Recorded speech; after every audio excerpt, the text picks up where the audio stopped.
Kalau misalnya memang kita nggak bisa juga denial atau menutup mata, Iya, misalnya betul. memang anak mengalami yang namanya developmental coordination disorder.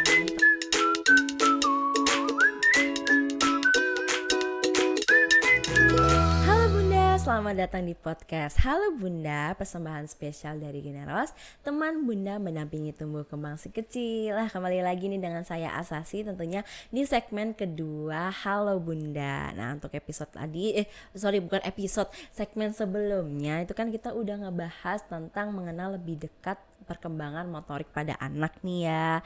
Nah, untuk segmen kedua ini kita akan ngebahas apa sih Bunda-Bunda? Kita akan ngebahas perkembangan motorik sebelum anak sekolah. Jadi untuk Bunda-Bunda nih, kita akan kupas lebih dalam ya, apa sih pentingnya motorik itu sebelum anak sekolah dan apa yang harus disiapkan oleh Bunda ataupun ayah atau Bunda yang lagi nonton. Jadi tetap nonton segmen kedua ini sampai selesai. Tentu saja saya masih bersama dengan Dokter Yuni Astria. Halo dokter. Halo Mbak Asih. Kita di segmen kedua ini akan lebih banyak membahas ini ya, motorik, persiapan motorik sebenarnya sebelum anak sekolah. Tapi mungkin di segmen satu nih Bunda-Bunda masih banyak yang kurang puas kayaknya mungkin ya gitu kan, karena banyak banget materinya di sebelumnya itu yang harus dipersiapkan juga. Tapi mungkin yang berkaitan dengan apa aja sih stimulasi untuk merangsang motorik kasar dan halus. Mungkin boleh di-spill lagi nih untuk Bunda-Bunda ataupun ayah yang lagi nonton. Ya baik ayah bunda, kalau belum puas wajar karena memang banyak banget ya. Kita coba bahas ya beberapa yang penting gitu. Jadi kalau bicara mengenai harus stimulasi apa aja untuk motor kasar, motor halus, sebetulnya nggak bisa dipisahin. Karena keduanya akan saling berkaitan gitu. Itu sesuatu yang bersinergi, berkesinambungan dengan sensori integrasi sistem tadi. Nah kalau kita mulai dari yang 1 tahun dulu deh ya, sebelum sekolah, ayah bunda bisa menstimulasi karena dia udah mampu untuk mengeksplor dengan lebih baik ya, motor kasar, motor halusnya juga udah lebih berkembang. Jadi kita bisa berikan permainan stimulasi kegiatan seperti misalnya mendorong-dorong kotak gitu ya, mendorong atau menarik kotak untuk anak gitu, gerakan maju, gerakan mundur ya. Nah itu nggak usah beli ayah bunda sebenarnya, bikin aja kotak sendiri, kemudian nanti pakein tali, dibolongin, ditarik atau buat dorong anak. Dengan gitu selain melatih kemampuan dia untuk mendorong, berjalan, juga melatih koordinasi, posturnya dan juga tentu motor halusnya. Karena kan tangannya nanti akan berusaha mencapai garis tengah tubuh gitu, supaya tetap seimbang ya kan? Tangannya yang satu harus dorong, narik, satunya diem gitu. Kemudian juga kubus-kubusan atau misalnya kalaupun nggak ada kubus ya sesuatu yang bisa bertingkat ya, itu dibuat bertingkat gitu kan. Nanti anak-anak kemudian melatih juga memasukkan, mengeluarkan. Di usia 2 tahun biasanya sudah bisa masuk dan ngeluarin. Dan di usia 1 tahun bahkan udah bisa menumpuk 2-3 kubus, 1 sampai 2 tahun. 2 tahun udah mulai bisa 6 kubus, 3 tahun ke atas sudah bisa 9 kubus dan seterusnya. Gitu. Kemudian juga dengan kubus ini sebetulnya kalau ada ya kan sekarang cukup banyak ya yang warnanya warna-warni. Iya, benar. Nah, itu juga selain melatih warna sebenarnya. Kemampuan mengenali warna nantinya juga nanti untuk membuat anak lebih tertarik dengan sekitarnya gitu. Kemampuan belajarnya tentu akan lebih terangsang dengan cara itu. Selain yang tadi udah disebutin, ayah bunda juga bisa yang gampang nih sehari-hari, nyanyi, nari gitu. Itu melatih banyak hal. Dengan menyanyi, menari, otomatis pasti kita joget gitu kan ya. Joget, kemudian kaki kiri kanan, tangannya semua gerak gitu. Udah gitu nanti anak jadi lebih pede juga. Secara kemampuan kemandirian dia jadi lebih mandiri kan. Jadi setiap hal ayah bunda jangan lupa ketika ada pencapaian yang anak bisa capai sekecil apapun, jangan lupa dikasih reward yang kasih ayah bunda, pujian ya. Itu membuat anak menjadi lebih pede. Kemudian juga ini tadi nyanyi, nari ya, latih gambar, melukis. Itu kan mungkin nggak terlalu perlu banyak hal ya, cukup kertas, bisa kertas bekas, kemudian juga nanti krayon atau pensil warna atau spidol. Nah itu selain melatih warna lagi, kemampuan motor halusnya juga akan semakin dilatih. Nanti lagi ya. Imajinasi anak juga dilatih, berpikir kritisnya, analisisnya juga dilatih dengan kegiatan itu. Jadi banyak banget ya. Kelihatannya sepele, banyak yang bisa dilatih gitu. Terus ayah bunda nih kan memang sekarang mungkin kemarin-kemarin kita lebih banyak kendala dengan pandemi, jadi nggak bisa keluar banyak. Tapi sekarang pun sebetulnya secara jujur karena belum bisa dibilang stabil banget ya, jadi memang kita tetap harus prokes gitu.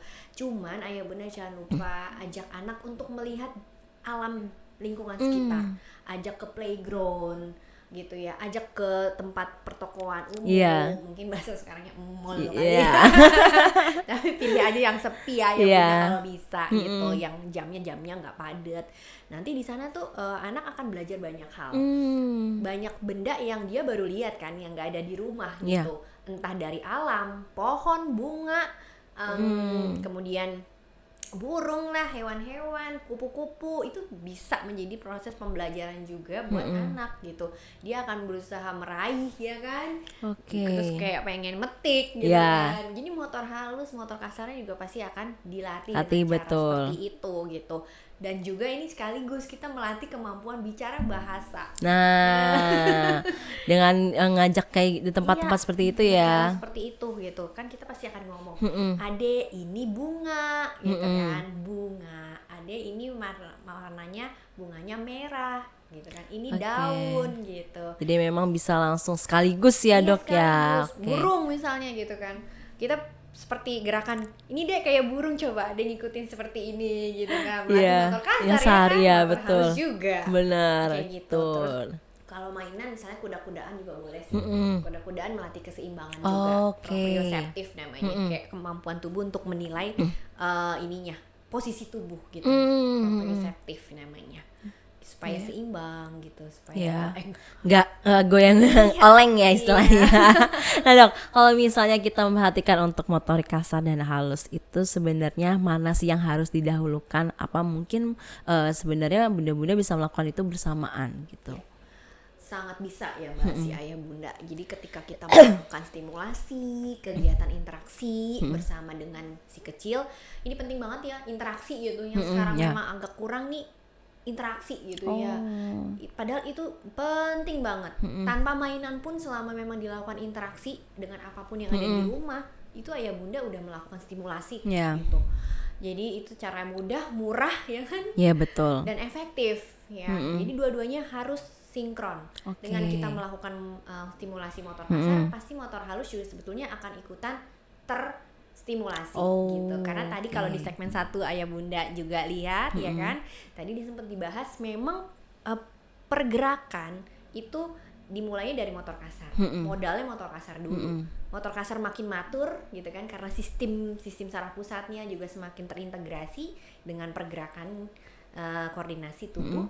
Maka motor halus juga pasti akan ikutan terstimulasi. Jadi gerakan kita yang tadinya kasar juga bisa lebih halus, lebih terkontrol, lebih akurat. Oke, gitu ya. Nah, kalau misalnya nih Dok, kan tadi kita harus seimbang nih ya.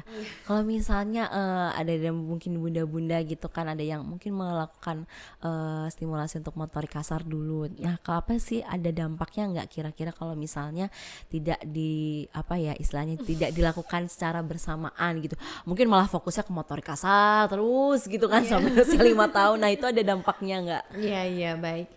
Pertanyaannya susah nih. Jadi kalau ditanya seperti itu, balik lagi ya, kalau misalnya memang hanya menstimulasi motor kasar, setidaknya mungkin ayah bunda berpikir yaudah motor kasar duluan deh gitu ya bener juga sih, secara teori memang kan tadi disampaikan bahwa motor kasar yang akan berkembang duluan gitu. Tapi ketika bunda ayah melakukan stimulasi motor kasar, percayalah itu pasti juga akan menstimulasi motor halus gitu. Jadi dengan anak itu sudah bisa duduk, dengan dia sudah bisa meraih sesuatu, misalnya duduk ya, bisa duduk nih Mbak Asi, ayah bunda, pasti kan nggak mungkin ya cuma duduk gini doang. Sementara sekelilingnya sangat menarik, hal-hal banyak yang menarik, banyak dilihat, banyak yang didengar, menarik semuanya, bisa dipegang, bisa dirasa.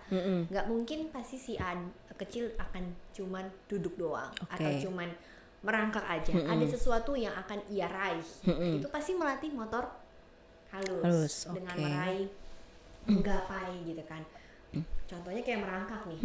Kita stimulasi, selain udah merangkak, kita stimulasi lagi dengan kasih mobil-mobilan atau bola. Itu sesuatu benda yang bergerak. Dengan bergerak itu menurut studi anak akan lebih tertarik buat ngejar.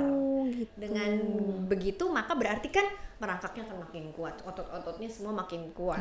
Itu modal dia buat jalan, buat lari, buat loncat, buat sepedaan, buat naik tangga dan seterusnya.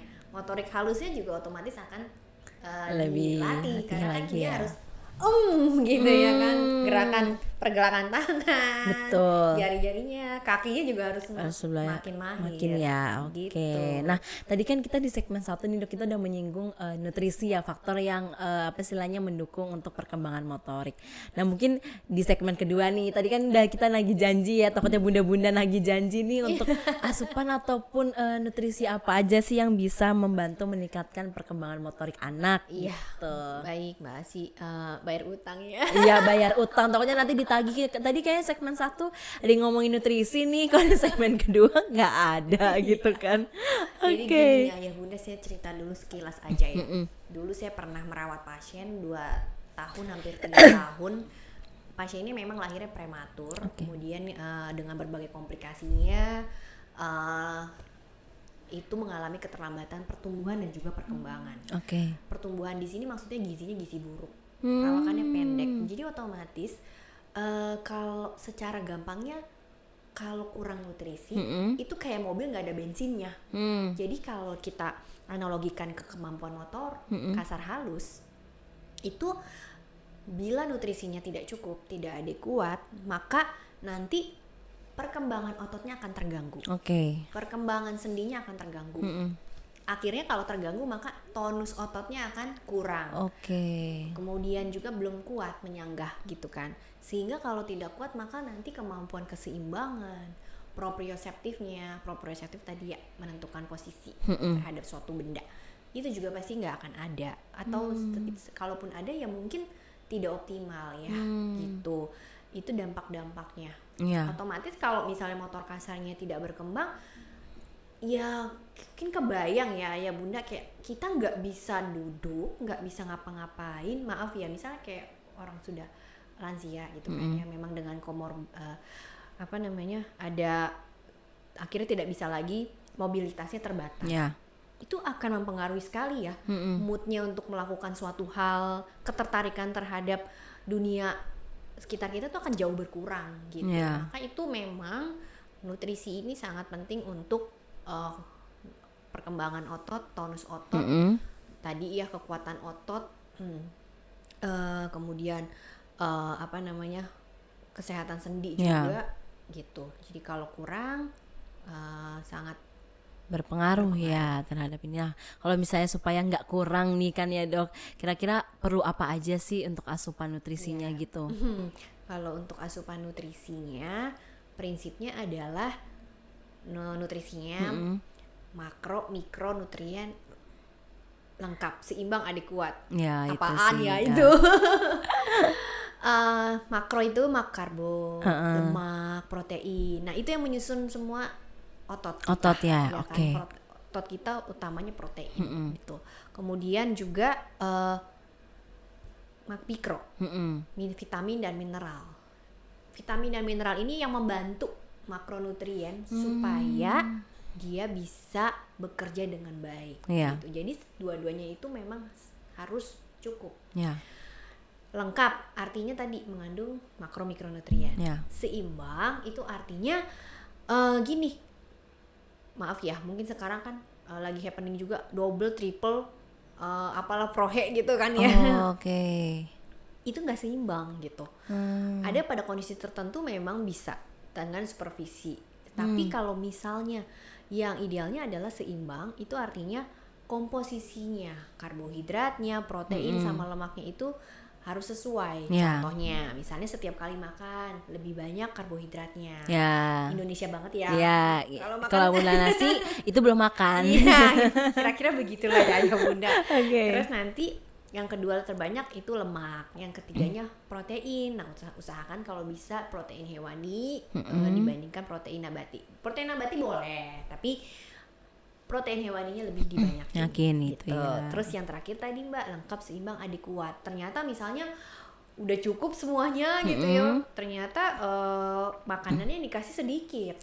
Akhirnya ternyata si Dede lagi aktif-aktifnya, kebutuhannya makin banyak. Dikasihnya sama kayak waktu bayi, tentu itu nggak bisa. Atau zaman 1 tahun ternyata ada 3 tahun, tentu nggak bisa, kurang pasti gitu.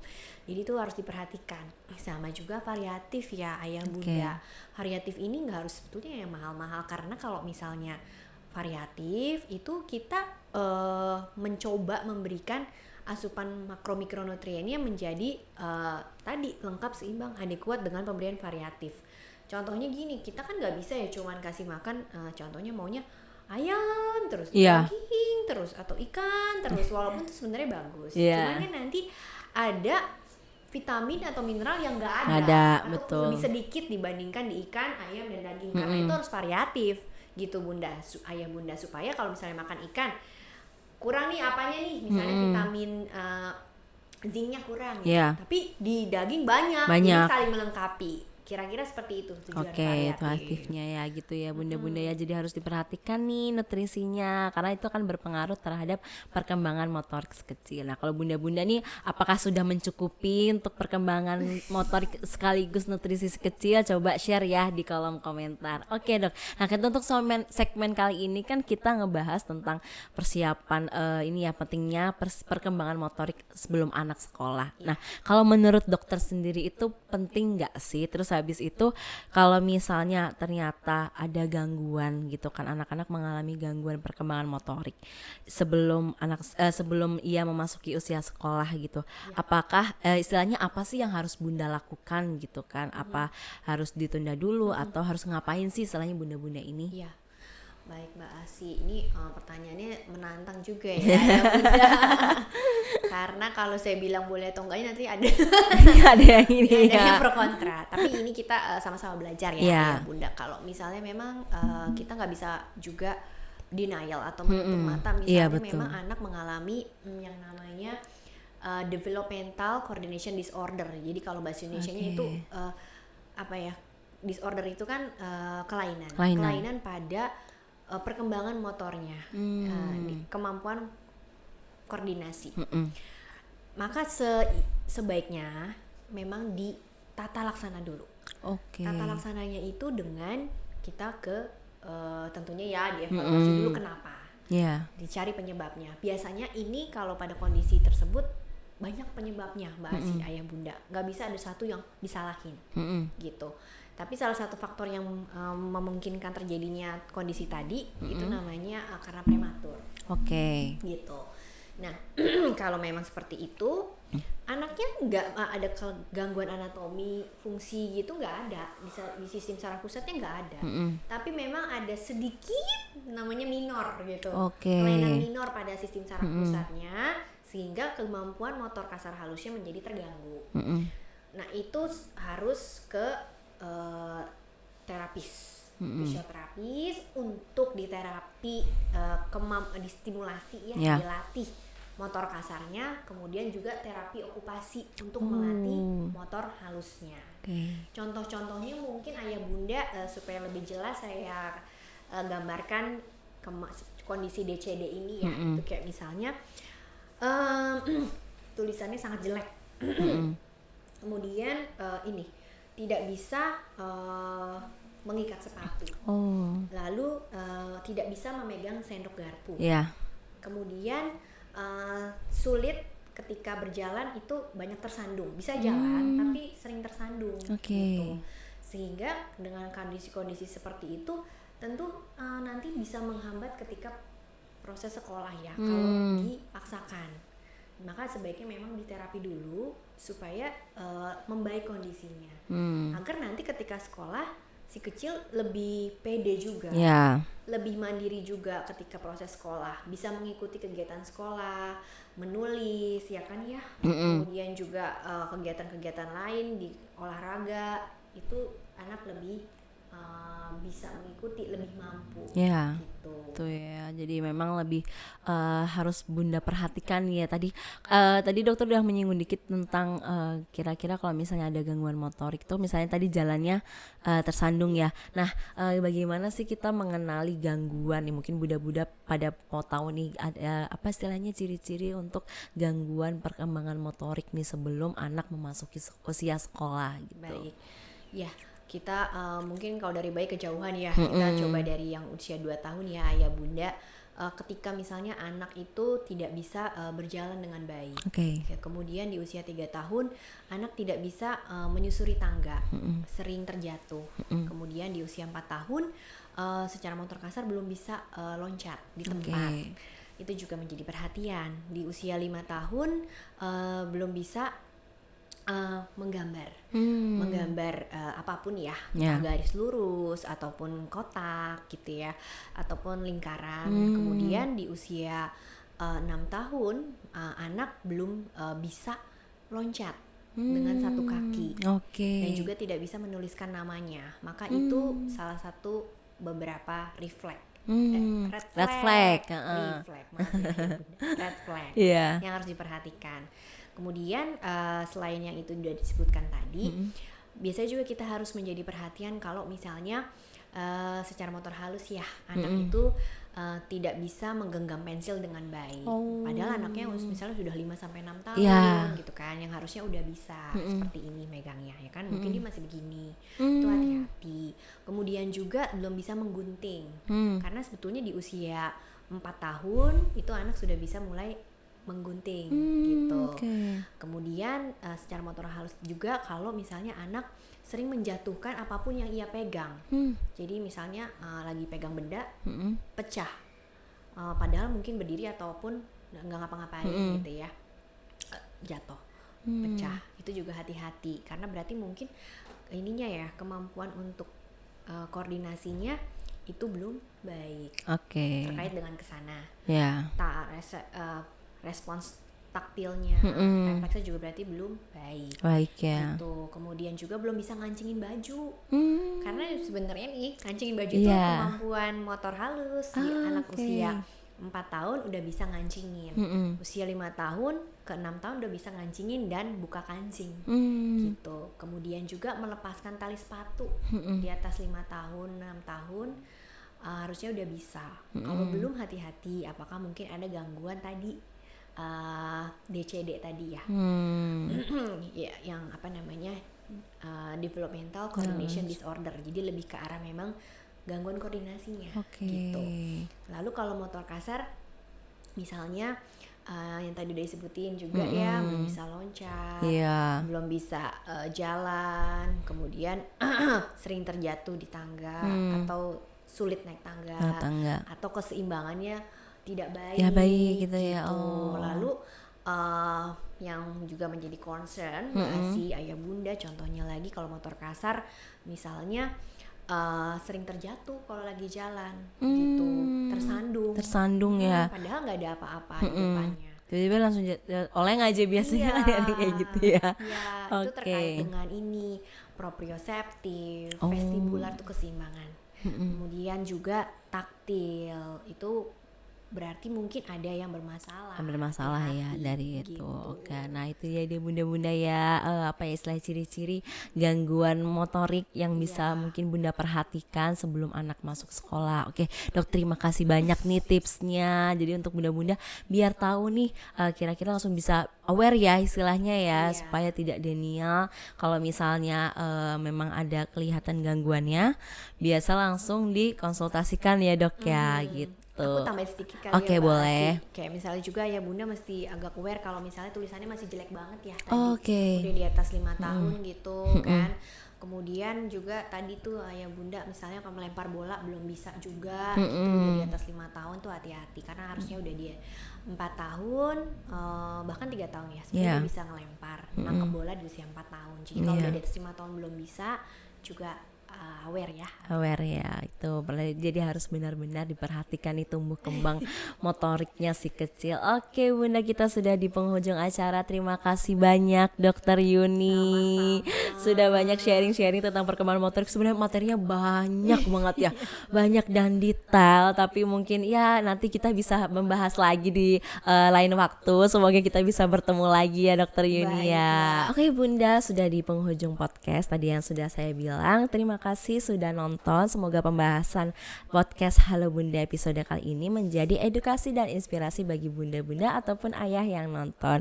Jangan lupa untuk like, comment, subscribe, dan share video ini ke bunda-bunda lainnya agar kita bisa berbagi informasi, edukasi, dan inspirasi kepada seluruh keluarga di Indonesia. Sampai jumpa di episode selanjutnya podcast Halo Bunda, ruang informasi keluarga sehat.